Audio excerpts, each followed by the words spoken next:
Assalamu alaikum dear students. I am Dastri, lecturer of chemistry from Pak Region Educational System Nankana Sahab YouTube channel. Dear students, इसको subscribe भी करना है और likes भी देने हैं. ओके, तो हम बात कर रहे थे चैप्टर नंबर 3 का. हमने हाफ चैप्टर अल्हम्दुलिल्लाह रिवाइज में भी और बहुत सारे पॉइंट्स टॉपिक्स क्लियर किए हमने. रिवाइज के अंदर भी देख लो भैया, रिवाइज के अंदर भी हमने काफ़ी सारी चीज़ें बार बार रिपीट की हुई हैं और बार बार एक्सप्लेन किया हुआ है. चैप्टर नंबर 3 का ही पार्ट 2 बोले तो जो रिमेनिंग पोर्शन चैप्टर नंबर 3 का रह गया था उसको आज हम कवर करेंगे रिवाइज के अंदर. ठीक हो गया. According to the short syllabus बच्चा लोग हम क्या क्या डिस्कस करेंगे. हम करेंगे KMT काइनेटिक मोलेकुलर थ्योरी, उसको एक्सप्लेन करेंगे और इसकी बेस के ऊपर जो गैस लॉज हैं, Boyle's law, Charles law, Avogadro's law, Graham law, kinetic interpretation of temperature, ये चीज़ें हम एक्सप्लेन करेंगे. उसके बाद जी हम प्लाज्मा का थोड़ा सा भाई टच दूंगा क्योंकि पहले लेक्चर बहुत ही कमाल का रिकॉर्ड किया हुआ है. पाक रीजन के यूट्यूब चैनल के ऊपर आपको प्लाज्मा का इन डिटेल पूरा कमाल का लेक्चर मिल जाएगा. ऐसा पूरी यूट्यूब के ऊपर आपको लेक्चर नहीं मिलेगा. हर चीज़ को एलेबोरेट किया, एक्सप्लेन बहुत अच्छे से किया. आप सुन सकते हैं, बहुत एक्सपैंड फॉर्म में लेक्चर पड़ा हुआ है. यहाँ पे थोड़ा सा जो है वो एक्सप्लेन करूँगा प्लाज्मा को, इन डिटेल उसकी डिस्कशन नहीं होगी. तो माय डियर बच्चा लोग, सबसे पहले हम डिस्कस करते हैं जी आपके शॉर्ट सिलेबस में. बच्चा लोग ये देखो, पहले 1 से लेके 6 तक एग्जाम्पल हैं. उसके बाद आपके एक्सरसाइज के जो न्यूमेरिकल हैं 16, 17, 18, 19, 20, 22, 23, ये अकॉर्डिंग टू शॉर्ट सिलेबस ये रिकॉर्डेड फॉर्म में पढ़े हुए हैं, सुन सकते हैं आप. और एक्सरसाइज का जो क्वेश्चन नंबर है शॉर्ट क्वेश्चन में, क्वेश्चन नंबर 8 और क्वेश्चन नंबर 9, ये भी आपके शॉर्ट सिलेबस में इंक्लूडेड है. ओके बच्चा लोग, और जो मेन टॉपिक है कुछ पहले हमने ब्रीफ कर दिए हैं, उसको एक्सप्लेन कर दिया हमने. आज हम कुछ पोर्शन हमारा रह गया, ये जो टॉपिक लिखे KMT explanation of gas law, kinetic interpretation और प्लाज्मा, ये आज हम इन डिटेल आज के लेक्चर में हम इसको फिनिश कर देंगे. ओके जी, सबसे पहले जी KMT के जो मेन पॉइंट्स हैं वो हम डिस्कस करते हैं. उससे पहले हम इसकी ज़रा इंपॉर्टेंस के बारे में थोड़ी सी बात कर लें कि बर्नौली ने 1738 के अंदर इसको प्रपोज किया था. उसके बाद क्लासियस ने 1857 के अंदर इसको यूज़ किया और इसने काइनेटिक इक्वेशन दी और उसकी मदद से फिर उसके बाद उसने जो उसके जो गैस लॉज हैं उसको भी ब्रीफ किया, एक्सप्लेन किया कि किस तरह से KMT की बेस के ऊपर काइनेटिक गैस इक्वेशन ड्राइव की गई. फिर उस काइनेटिक गैस इक्वेशन की मदद से गैस जो लॉज है, बॉयल्स लॉ, चार्ल्स लॉ, ठीक हो गया, ये सारे जो लॉज हैं इसको भी ड्राइव किया गया. ओके, उसके बाद बच्चा लोग उसके बाद मैक्सवेल, बोल्ट्जमैन ने और वैन डर वाल ने इसको फर्दर डेवलप किया. उसके बाद मैक्सवेल ने एक लॉ दिया जिसको कहते हैं law of distribution of velocity, कि आपके जो गैस है उसके अंदर आपका जो कंटेनर है उसमें जो गैस के पार्टिकल्स हैं छोटे छोटे, हर एक की वेलोसिटी जो है वो सेम नहीं है, वो रेंज में है. ठीक है, वेरिएशन आ रही है वेलोसिटी में. इसको हम कहते हैं जो है वो law of distribution of velocity. जो बिल्कुल दीवार के साथ उसकी वेलोसिटी और होगी, जो इंटरमीडिएट दरमियान में है उसकी वेलोसिटी और होगी. इस तरह से वेलोसिटी जो है वो वेरिएशन में आ रही. उसके बाद बोल्ट्जमैन ने कहा, बोल्ट्जमैन ने स्टडी किया और इसने जो है वो डिस्ट्रीब्यूशन ऑफ एनर्जी दी. जो पार्टिकल हैं जो मूव कर रहे हैं, ठीक है, जो जिसकी स्पीड ज़्यादा उसकी एनर्जी और होगी, जिसकी कम स्पीड है उसकी एनर्जी और होगी. इस तरह से इसको हम कहते हैं कि डिस्ट्रीब्यूशन ऑफ एनर्जी. ये जो है वो बोल्ट्जमैन ने देखिए, एनर्जी से ही जो है वो आप इसको याद कर सकते हैं, बोल्ट्स, वोल्ट्स. तो इस तरह से जो बोल्ट्जमैन है उसने एनर्जी का कंसेप्ट दिया और मैक्सवेल ने डिस्ट्रीब्यूशन ऑफ वेलोसिटी का कंसेप्ट दिया. मेन पॉइंट ज़रा सुन ले, मैंने लिखे नहीं है. और अगर लेक्चर की स्पीड ज़्यादा लगे तो 3 डॉट्स को क्लिक एंड स्पीड आप कम या ज्यादा कर सकते हो, पिक्सल भी आप अच्छे कर सकते हो माय डियर. ओके बच्चा लोग, आगे मेन पॉइंट्स हैं. मेन पॉइंट्स में जो छोटे छोटे आपको पार्टिकल नज़र आ रहे होते हैं, ऐसे करके छोटे छोटे पार्टिकल आपको नज़र आ रहे होते हैं गैस के, लार्ज नंबर ऑफ पार्टिकल, इसको मॉलिक्यूल्स कंसीडर करते हैं. इसके अंदर एम्प्टी स्पेसेस बहुत ज़्यादा होती हैं. ठीक हो गया, ये दीवारों से टकराते हैं और जब ये टकराते हैं दीवारों के साथ तो अपनी डायरेक्शन चेंज कर लेते हैं और ये सेपरेटेड फॉर्म में होते हैं. एम्प्टी स्पेसेस का जिक्र हो गया है. जब ये टकराते हैं ना तो अपनी एनर्जी ये लॉस करते हैं ना गेन करते हैं. इसको कहते हैं इलास्टिक कोलाइन, जिसके अंदर आपका जो मोमेंटम है कंजर्व रहे, ना एनर्जी लॉस हो ना गेन हो, उसको हम कहते हैं इलास्टिक कोलिजन। ओके बच्चा लोग, उसके बाद इसके ऊपर ग्रेविटी का कोई असर नहीं होता। पार्टिकल जो है वो जब ऐसे एस्केप होते हैं तो ऊपर चले जाते हैं, इसके ऊपर ग्रेविटी का कोई असर नहीं होता। क्यों? क्योंकि आपस में इनकी कोलिजन बहुत ज़्यादा हो रही होती है और कंटिन्यूसली आपस में ऐसे टकरा रहे होते हैं, इसलिए ये एस्केप कर जाते हैं। There is no effect of gravity. Okay बच्चा लोग, आगे कुछ और भी पॉइंट्स हैं लेकिन हमने इसको बहुत अच्छे से रिकॉर्ड किया हुआ है भैया, आप उसको सुन सकते हो जाके। उसके बाद बच्चा लोग माय डियर, ये मेन पॉइंट्स में दो और भी हैं। No attractive forces among gas molecules. Gas molecules के दरमियान में कह रहा है कि कोई अट्रैक्टिव फोर्सेस नहीं होती, लेकिन ये इसका फॉल्टी पॉइंट है, ठीक है। और दूसरा इसका जो फॉल्टी पॉइंट है वो ये है, actual volume of a gas molecules negligible than total volume of the gas. ओहो माय गॉड, वाइट बोर्ड इतना बड़ा है, मैं एक डॉट लगाता हूं ऐसे, छोटा सा डॉट, वो उस डॉट की ना पूरे वाइट बोर्ड के कंपैरिजन में क्या औकात है भैया, कोई औकात नहीं है, ठीक है। इसलिए हम इसको कहते हैं कि जो वॉल्यूम है ना गैस के छोटे छोटे मॉलिक्यूल्स का पूरे गैस के वॉल्यूम के साथ अगर कंपैरिजन किया जाए तो वो नेग्लिजिबल। ओके ठीक है, ये भी इसका फॉल्टी पॉइंट था, दो इसके फॉल्टी पॉइंट थे, याद रखना, शॉर्ट क्वेश्चन बन गया, ठीक है। और जो इसके मेन पॉइंट्स हैं माय डियर, बहुत इंपॉर्टेंट लॉन्ग क्वेश्चन है, ठीक है, मुझे लग रहा है ये भी आ जाना इस दफा। ओके जी, आगे इसकी मदद से जो क्लासियस ने जो है वो काइनेटिक इक्वेशन ड्राइव की है वो this one, PV pressure volume, ये mass of gas, number of molecules, और ये जो है वो स्केयर वेलोसिटी, ठीक हो गया, सी बार स्केयर। उसके बाद बच्चा लोग जो मीन स्केयर वेलोसिटी होती है वो क्या होती है कि अगर सारे पार्टिकल्स और इनकी वेलोसिटी को आपस में, particle velocity multiplication plus particle velocity, इन दोनों का आपस में, पार्टिकल का और उसकी वेलोसिटी का आपस में प्रोडक्ट यानी कि मल्टीप्लिकेशन प्लस ऐसे करते जाएं और टोटल नंबर ऑफ जो है वो टोटल नंबर ऑफ पार्टिकल से डिवाइड करें तो आपके पास n रिप्रेजेंट कर रहा है n1 n2 n3 सो ऑनवर्ड, यानी कि टोटल नंबर ऑफ पार्टिकल। इनको डिवाइड करें तो हमारे पास आ जाता है मीन स्क्वायर वेलोसिटी। क्या आ जाता है? मीन स्क्वायर वेलोसिटी, ये इसकी डेफिनेशन। उसके बाद बच्चा लोग अगर इसका हम स्क्वायर रूट लें तो ये बन जाता है रूट मीन स्क्वायर वेलोसिटी, रट्टा मार, 3 टाइम रट्टा मार। देखो शॉर्टकट बता दिया, याद करने का तरीका, 3 टाइम रट्टा मार। इसकी जो है वो डेरिवेशन ये कैसे आया ये पूरा प्रूफ है, यहाँ पे डिस्कशन नहीं करूँगा, ठीक है। ये पहले लेक्चर जो है वो रिकॉर्डेड, क्योंकि ये रिवाइज में चैप्टर जा रहा है तो इसलिए मेन पॉइंट जल्दी जल्दी से बता के चैप्टर को वाइंड अप करना है हमने। ओके जी, कहता है यहाँ पे एक टेक्निकल पॉइंट है कि ये जो टेम्परेचर है ना इसका वेलोसिटी के साथ क्या लिंक बन रहा है, क्या रिलेशनशिप है भैया। बच्चा लोग इसका रिलेशनशिप ये है, टेम्परेचर बढ़ाएंगे तो वेलोसिटी बढ़ेगी, टेम्परेचर कम करेंगे तो वेलोसिटी कम होगी, ठीक है। Greater the velocity of gas molecule अगर हम टेम्परेचर को बढ़ाएंगे। ओके, आगे हमने जो है वो यहाँ पे जरा फोकस करें, यहाँ पे जल्दी, हरी अप, ये this one, explanation of gas laws on the basis of KMT की बेस पे हमने जो गैस लॉज हैं, बॉयल्स, चार्ल्स, एवोगाड्रो, ये सारे हमने एक्सप्लेन करने, इंडिविजुअली एक्सप्लेन करते हैं।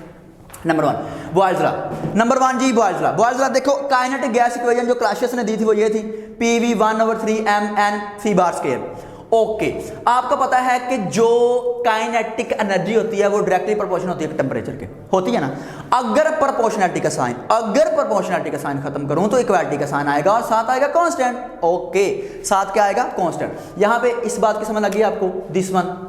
ओके, अब देखिए अगर मैं इस इक्वेशन में 2 ऊपर लिखूं और 2 नीचे, मल्टीप्लाई करूं और डिवाइड करूं तो भैया कोई फर्क नहीं पड़ने वाला। इस इक्वेशन में कोई फर्क बचा लोगे नहीं पड़ने वाला। क्यों? क्योंकि देखो 2 से शहीद हो गया, फिर इक्वेशन वही आ गई। अच्छा, अब मैंने ऐसा क्यों किया? मेरा दिमाग खराब है? मैं आपको बताता हूं मैंने ऐसा क्यों किया। देखिए, मैंने इसको 2 से मल्टीप्लाई किया, 2 से किया डिवाइड। अब मैं क्या कर रहा हूं, इस 2 को ना इधर लेके जा रहा हूं, इस 3 को इधर लेके जा रहा हूं। ये देखो, ओ दैट्स द टेक्निकल पॉइंट। ये देखो, ये जो चीज है ना, ये तो ये नहीं बन गई, देखो ये चीज बन गई। अब 1/2 mnc बार स्क्वायर ये kT के बराबर है, तो इस 1/2 mnc बार की जगह मैं kT पुट करूंगा, कर दिया। अब बचा लो क्या है कि यहां पर टेम्परेचर तो कांस्टेंट है, k पहले कांस्टेंट है, 2/3 ये भी कांस्टेंट है, तो सारी चीजें कांस्टेंट है। मेन फैक्टर इसमें टेम्परेचर कांस्टेंट है, जिसके अंदर टेम्परेचर कांस्टेंट होता है वही तो होता है बॉयल्स लॉ। कहां पे खोए हुए, इधर तवज्जो करो, वही तो होता है बॉयल्स लॉ। तो ये आ गया अभी बॉयल्स लॉ, ये क्या आ गया, बॉयल्स लॉ। आगे यहीं से दोबारा यहां तक आए, इसको उठाया यहां पे पुट कर दिया, इसको उठाया यहां पुट कर दिया, इसको उठाया यहां पे पुट कर दिया मैंने। आगे से हमने देखना है चार्ल्स लॉ किस तरह से ड्राइव होता है। अब देखें वी को उठा के नीचे लेके जा रहा हूं, ओ सॉरी पी को उठा के नीचे लेके जा रहा हूं, और पी यहां पे कांस्टेंट है, के भी कांस्टेंट है, 2/3 भी कांस्टेंट है, बाकी बचा आपके पास टी, वो वेरिएशन में आएगा। और फिर ये बन गया क्या भाई, चार्ल्स लॉ। यानी कि चार्ल्स लॉ में कहता है कि जो टेम्परेचर का वॉल्यूम के साथ रिलेशन है वो डायरेक्ट है। टेम्परेचर बढ़ाएंगे वॉल्यूम बढ़ेगा, टेम्परेचर कम करेंगे वॉल्यूम कम होगा। उसके बाद ही Avogadro's law, what the hell is this. Avogadro law बेटा क्या होता है कि एवोगाड्रो लॉ में देखें आपके पास ये काइनेटिक गैस इक्वेशन है, फॉर गैस 1 फॉर गैस 2। ये एवोगाड्रो लॉ भी हमने पिछले लेक्चर में बहुत अच्छे से रिवाइज किया हो। नंबर ऑफ मोल सेम हो, नंबर ऑफ पार्टिकल सेम हो, लेकिन मैस में क्या हो, वेरिएशन हो, तो हम इसको कहते हैं कि ये at standard temperature and pressure, इसको हम कहते हैं ये क्या होता है, एवोगाड्रो लॉ होता है। ओके, यहाँ पे आ जाओ बच्चा लोग, आपके पास एक गैस है उसकी काइनेटिक इक्वेशन ये होगी, दूसरी गैस है उसकी काइनेटिक इक्वेशन ये होगी। ओके, अब कहता है since volume and pressure same, ठीक हो गया, तो हम क्या करेंगे, यहाँ पे वॉल्यूम और प्रेशर क्या है, सेम है, तो ये एक दूसरे से शहीद हो गए, यहाँ पे ये एक दूसरे के इक्वल आ गए, और ये 1/3 से शहीद हो गया। यहाँ पे आ गया M1 N1 C1, ठीक है, C1 बार स्केयर, यहाँ पे आ गया M2 N2, ठीक है, C2 बार स्केयर, यहाँ पे आ गया। अब यहाँ पे जरा गौर करें, कहता दोनों गैसेस के लिए ना, यहाँ पे जरा गौर करो बच्चा, यहाँ पे जरा गौर करो, यहाँ पे गौर करो, दोनों गैसेस के लिए ना आपकी, क्योंकि टेम्परेचर सेम था, तो टेम्परेचर सेम होने की वजह से आपकी काइनेटिक एनर्जी दोनों गैसेस की, पार्टिकल की जो काइनेटिक एनर्जी होगी वो सेम होगी। तो इसलिए मैंने लिखा है kinetic energy for 1 gas, kinetic energy for 2 gas, क्योंकि आपका टेम्परेचर क्या है भाई, सेम है। ओके, अब चूंकि काइनेटिक एनर्जी सेम है तो यहाँ पे आ गया 1/2। अगर n की वैल्यू यहाँ पे मैं 1 पुट कर दूं तो 1 से सारा मल्टीप्लाई होगा, तो ये आ जाएगा 1/2 M1C1 बार स्केयर, ठीक है, ये 1/2 से शहीद हो गया M2 C2 बार स्केयर। ओके, यहाँ पे आ गया M1 C1, ठीक है, C1 बार स्केयर, यहाँ पे आ गया M2 C2 बार स्केयर, उसको जरा अच्छे से लिख लें, दिस वन। ओके, अब मैंने क्या किया, जो यहाँ पे इक्वेशन आई थी इसको मैं कह रहा हूं A, अब ये जो इक्वेशन आई है इसको मैं कह रहा हूं B, ठीक हो गया, नीचे B है ऊपर A है, तो B से डिवाइड कर दिया, डिवाइड कर दिया, M1 से गया, C1 से गया, M2 से गया, C2 से गया, तो क्या आया, यानी कि नंबर ऑफ पार्टिकल, एक मोल, एक फलां गैस ली, कार्बन डाइऑक्साइड गैस ली, एक हाइड्रोजन ली, उनमें नंबर ऑफ पार्टिकल्स जो हैं, मालिक्यूल जो हैं 6.02 × 10⁻23 सेम रहेंगे। हो सकता है उनका मैसेज जो है वो क्या हो, डिफरेंट हो, ठीक हो गया। नंबर ऑफ मोल हमारे पास सेम है तो पार्टिकल्स, मालिक्यूल्स भी क्या होंगे, सेम होंगे। आगे आ जाओ जी, आगे हमारे पास है जी, हमने जो डिस्कस करना है ग्राहम लॉ, यहाँ पे आ गया ग्राहम लॉ। हमारे पास काइनेटिक गैस इक्वेशन फिर लेंगे, ये है PV 1/3 MnC बार स्केयर। उसके बाद जी हमने क्या किया, M को N से मल्टीप्लाई किया, कैपिटल M हो गया। उसके बाद हमें पता है कि जो है वो मीन स्क्वायर वेलोसिटी का अगर अंडर रूट ले ना तो वो रिजेंबल करता है, सेम है एज इट इज आपके रेट से। तो यहाँ पे C बार स्केयर को मैं इधर ही रहने दूंगा, और मैं क्या करूंगा, 3 को इससे मल्टीप्लाई करूंगा, ठीक है, 3 से इससे मल्टीप्लाई करूंगा, M से डिवाइड करूंगा, तो ये आपके पास आ जाएगा दिस वन। इसका अंडर रूट लो, तो क्या हो गया, और ये आपका जो V है वो नीचे लेके आओ, V को क्या लेके आओ, नीचे लेके आओ ऐसे करके, ये यहाँ से शहीद हो गया, ये V आपका नीचे आ गया, और ये क्या बन गया, अरे बाबा, ये तो डेंसिटी बन गया, ये क्या बन गया, डेंसिटी बन गया। और ये आपका जो है वो रूट मीन स्क्वायर वेलोसिटी बन गया, ठीक है। रूट मीन स्क्वायर वेलोसिटी जो है बेसिकली वो क्या बन गया, रेट ही बन गया। दोबारा रिपीट कर देता हूँ, रूट मीन स्क्वायर वेलोसिटी, आपकी मीन स्क्वायर वेलोसिटी का अंडर रूट लें तो रूट मीन स्क्वायर वेलोसिटी, और वो किसके इक्वल होती है, वो सेम एज इट इज आपका रेट होता है, ठीक हो गया। तो यहाँ पे रेट के बराबर आ गया। तो अब हम जरा गौर करें तो कह रहा है कि जो आपका रेट ऑफ डिफ्यूजन होता है गैसेस को जल्दी जल्दी मिक्स होना, ऐसे होमोजीनियसली मिक्स होना, ठीक है। जैसे परफ्यूम का छिड़काव, ठीक है, बॉडी स्प्रे का कमरे के अंदर, तो वो जैसे अगरबत्ती, वो सारे कमरे में जो गैसेस हैं, आपकी एयर में जो गैसेस का मिक्सचर है उसके साथ वो ऐसे टकरा के कोलाजन कर करके वो सारी मिक्स हो जाती है, इसको कहते हैं डिफ्यूजन। किसी पाइप में सुराख हो जाए, होल हो जाए, टाइनी होल हो जाए, उसमें से पार्टिकल का एक एक करके आना, वो होता है फ्यूजन। तो कहता है रेट ऑफ डिफ्यूजन और फ्यूजन जो है वो डेंसिटी के स्क्वायर रूट के इनवर्सली प्रोपोर्शनल है, स्क्वायर रूट के इनवर्सली प्रोपोर्शनल है। This one is called Graham law of diffusion. Kinetic gas equation से हमने एक्सप्लेन कर दिया, ड्राइव कर दिया ग्राहम लॉ ऑफ डिफ्यूजन। उसके बाद kinetic interpretation of temperature, this one is last. Kinetic interpretation of temperature, इसमें एक टर्म आ रही है आपकी क्या, काइनेटिक, दूसरी टर्म आ रही है टेम्परेचर। इनकी आपस में देखना है तशरीह कैसे हम करते हैं, ठीक हो गया, with the help of kinetic gas equation. This one kinetic gas equation PV is equal to 1/3 mNc bar square. Okay जी, यहाँ पे काइनेटिक जो है वो क्या है, एनर्जी है वो ये है, ए की बोले तो काइनेटिक 1/2 mc बार स्क्वायर। यहाँ पे अब n की वैल्यू आपने क्या ले रही है, 1 ले रही, तो 1 इससे मल्टीप्लाई होगा तो वो जो चीज़ है वो ये आ जाएगी 1/2 mc बार स्क्वायर। भैया स्पीड अगर फील हो रही है, बहुत तेज है, तो 3 डॉट्स को क्लिक करो करो करो, अभी करो करो, उसको कम या ज्यादा कर सकते हो भाई, ठीक हो गया। और आप पिक्सल भी अच्छे कर सकते हो, अगर आपको डिस्प्ले अच्छा नजर नहीं आ रहा, नहीं अच्छा नजर आ रहा, आप पिक्सल अच्छे कर सकते हो। बार बार रिपीट कर रहा हूं, समझ लो चीजों को, नंबर बहुत अच्छे आएंगे, मैं दुआएं बड़ी दिल से देता हूं। ओके जी, यहां पे आ जाओ जरा, यहां पे here this one point. Okay, यहां पे आ गया E K is equal to 1/2 mc bar square. My dear, जिस तरह से हमने ये इक्वेशन में डिस्कस किया था ना कि 2 से मैंने मल्टीप्लाई किया, 2 से डिवाइड किया, फिर ये यहाँ पे आ गया, 2 से मल्टीप्लाई किया, 2 से डिवाइड किया, इस 2 को इधर ले गया, इस 3 को इधर ले गया, इस 2 को इधर ले गया, इस 3 को इधर ले गया, ये बन गया अब 1/2 mc बार स्क्वायर। ये तो ये नहीं बन गया, 1/2 mc बार स्क्वायर किसके इक्वल है, ई की, ई के यहां पे मैंने ई के डाल दिया, एन वैसे ही है, 2/3 वैसे ही है, ठीक हो गया। अब यहां पे इसको जरा आगे करते हैं, ये है PVNRT, यानी कि n इज इक्वल टू 1 हो जाएगा, तो ये आपकी जनरल गैस इक्वेशन थी, आपकी इसको आइडियल गैस इक्वेशन भी कहते हैं। हमने 1 पुट किया तो n की जगह पे 1 पुट किया तो 1 RT से मल्टीप्लाई हुआ तो RT हो गया। अब एक इक्वेशन ये, एक इक्वेशन ये, ठीक है। दोनों की लेफ्ट साइड PV, इधर भी PV, तो PV से शहीद हो गया, यहां पे आ गया 2/3 इंटू NA, यानी कि आपने अब 1 मोल गैस ली है सॉरी, आपने 1 मोल गैस ली, तो इसलिए मैंने लिख दिया कि ये आपके पास, जब भी आप 1 मोल गैस लेते हो उसमें पार्टिकल की तरह 6.02 10⁻23 होते हैं। ओके जी, यहां मैंने लिख दिया RT।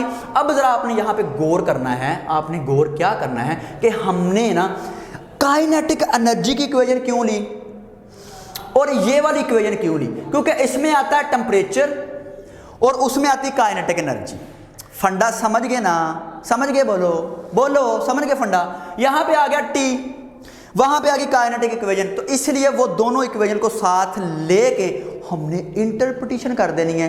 किसकी जी, interpretation, kinetic interpretation of temperature. Okay, यहां पे अब देखो जरा, हमें चाहिए E के काइनेटिक एनर्जी चाहिए ये, बाकी हम रीअरेंज करके हमारे पास ये इक्वेशन आ जाएगी।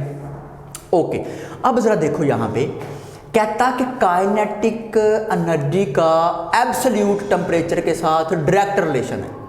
टेम्परेचर बढ़ाएंगे पार्टिकल की काइनेटिक एनर्जी बढ़ेगी। काइनेटिक एनर्जी बोले तो the energy due to movement of the particles, particles की मूवमेंट की वजह से जो एनर्जी होती है उसको कहते हैं काइनेटिक एनर्जी, ठीक हो गया। टेम्परेचर बढ़ाएंगे काइनेटिक एनर्जी बढ़ेगी, टेम्परेचर कम करेंगे काइनेटिक एनर्जी कम होगी, जो मोशन है, जो मूवमेंट है पार्टिकल की वो स्लो हो जाएगी, ठीक हो गया। इसका मतलब इसके साथ डायरेक्ट रिलेशन हुआ ना डायरेक्ट रिलेशन। अब देखो, मैं एक गैस लेता हूं, मैं उसको करता हूं हीट, मैं उसको क्या कर रहा हूं हीट। जब मैं हीट करूंगा वो अपनी हीट ना दूसरे पार्टिकल से जब टकराएंगे, अपनी जो हीट है ना वो उसको ट्रांसफर करेंगे, और एक वक्त ऐसा आएगा कि जब आप बहुत तरक्की करोगे एक वक्त ऐसा आएगा कि पूरे सिस्टम की जो हीट है, जो टेम्परेचर है, वो क्या आ जाएगा, वो सेम हो जाएगा, होमोजीनियस हो जाएगा। ऐसे ट्रांसफर करते करते करते आप एक बॉडी को हीट कर रहे हो, वो उसके पार्टिकल जो है वो अपनी हीट जो है ना दूसरे जो बाकी पार्टिकल है उसको वो ट्रांसफर करेंगे, और एक वक्त ऐसा आ जाएगा वो पूरे सिस्टम का जो टेम्परेचर है वो होमोजीनियस हो जाएगा, ठीक हो गया जी।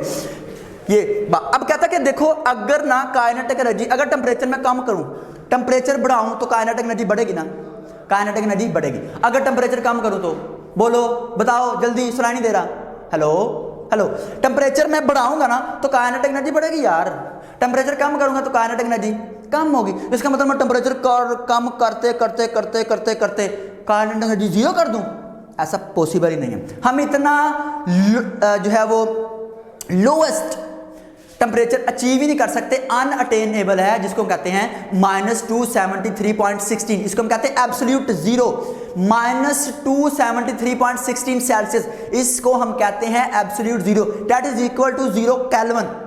ये टेम्परेचर अटेनेबल नहीं है, अनअटेनेबल है, बहुत लोएस्ट टेम्परेचर है और हाइपोथेटिकल टेम्परेचर, इतना टेम्परेचर अभी तक अचीव हो नहीं सकता। तो इसलिए जब अचीव हो नहीं सकता तो जो आपकी बचा लोग जो काइनेटिक एनर्जी वो जीरो नहीं हो सकती। ठीक है, अब तक जो लैब के अंदर टेम्परेचर अचीव हुआ है वो 10⁻⁵ केल्विन है।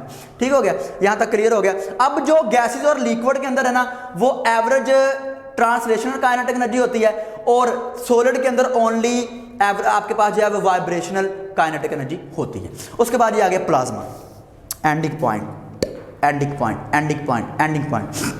ओके जी, आ गया जी प्लाज्मा हमारे पास।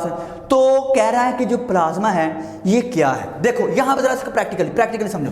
आपके पास डायटोमिक मॉलिक्यूल है आपके पास डायटोमिक मॉलिक्यूल है 25 सेल्सियस टेम्परेचर के ऊपर, 25 सेल्सियस टेम्परेचर के ऊपर आपके पास डायटोमिक मॉलिक्यूल, मैं टेम्परेचर बढ़ाऊंगा 2000 कर दूंगा, जो आपके डायटोमिक मॉलिक्यूल है ना वो उनकी सेपरेशन होनी शुरू हो जाएगी, वो क्या आ जाएंगे, एटॉमिक हाइड्रोजन बनने शुरू हो जाएंगे।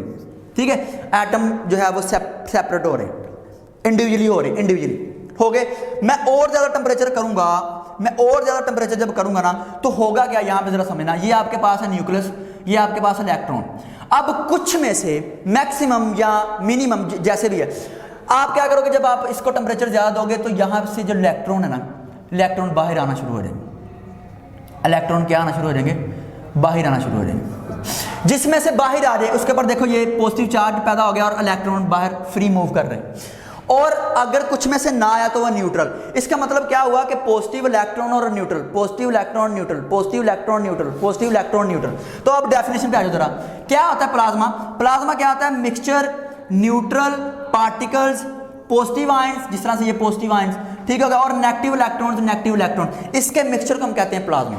यानी कि पहले अगर कोई चीज सॉलिड है आप उसको हीट करोगे, वो लिक्विड में कन्वर्ट होगी, वेपर में कन्वर्ट होगी, फिर वेपर फॉर्म में जब आप और टेम्परेचर दोगे तो उसमें से इलेक्ट्रॉन की रिमूवल होगी और वो आपकी कहलाएगी प्लाज्मा स्टेट। जिस तरह neon sign board, fluorescent bulbs वगैरह, ये सारी जो है क्या है, प्लाज्मा। आज प्लाज्मा में जो चीज़ हमने डिस्कस करनी है वो अक्रंस ऑफ प्लाज्मा, ऑलरेडी बहुत अच्छा लेक्चर रिकॉर्डेड है क्योंकि ये बड़ा यार एक्सपैंड हो रहा है, तो इसलिए इसके ऊपर फर्दर मैं डिस्कशन नहीं करूँगा, पहले की हुई है। करैक्टरिस्टिक ऑफ प्लाज्मा, ठीक है, न्यूट्रल और artificial plasma, application of plasma, future horizons of plasma, यानी कि प्लाज्मा को काम में लाते हुए हम पोल्यूशन के ऊपर किस तरह से कंट्रोल कर सकते हैं। ठीक हो गया, हम पोल्यूशन के ऊपर किस तरह से कंट्रोल कर सकते हैं और नई नई जो डिस्कवरी है हम किस तरह से कर सकते हैं। यानी कि प्लाज्मा को फ्यूचर में बोले तो हम कहाँ कहाँ पे ये यूटिलाइज करके हम बेनिफिट उठा सकते हैं, इसको हम कहते हैं फ्यूचर हॉरिजन। से सारा पहले ही ऑलरेडी लेक्चर रिकॉर्डेड फॉर्म में पड़ा हुआ है।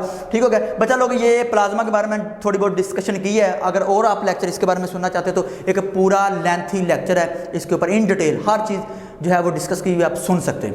और रही बात, दोबारा ज़रा मैं बता दूं कि लेक्चर आप लोगों का 3rd चैप्टर ख़त्म हो गया है।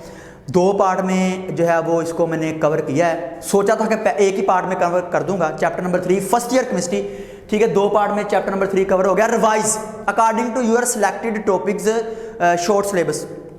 ओके, और ये आप लोगों को बता दिया कि 1 से लेकर 6 आपकी जो है वो एग्जाम्पल है, ये न्यूमेरिकल, ये एक्सरसाइज के क्वेश्चन, ये भी रिकॉर्डेड फॉर्म में पढ़ा है। ओके, अल्लाह हाफिज़, अपना ख्याल रखिएगा। बार बार बता रहा हूँ बच्चा लोग, हेलो इधर इधर इधर, लेक्चर की स्पीड ज़्यादा लगे तो स्पीड कम कर सकते हो। ठीक हो गया, और पिक्सल अगर जो है वो सही डिस्प्ले नज़र नहीं आ रहा तो वो भी आप मैनेज कर सकते हो। ओके, अल्लाह हाफिज़, फिर मुलाकात होगी चैप्टर नंबर 4 के अंदर। ओके जी।